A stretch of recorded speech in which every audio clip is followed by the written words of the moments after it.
Quote of the late afternoon.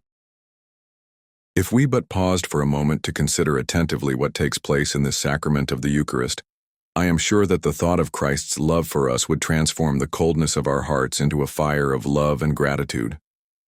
Saint Teresa of Avila, Teresa of Jesus. Today's meditation.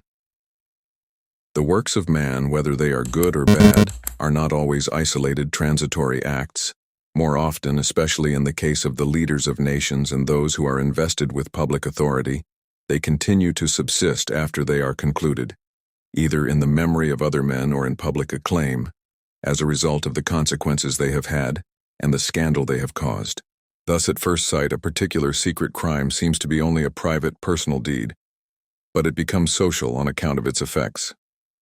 Certainly it is of faith that there is a particular judgment, and that every man, at the instant of his soul's departure from the body, appears before the tribunal of God to hear his eternal sentence pronounced.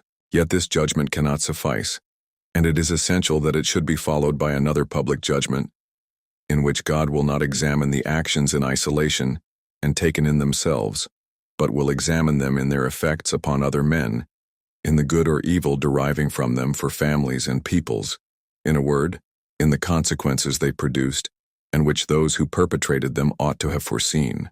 For Charles Arminjon, Branch 94.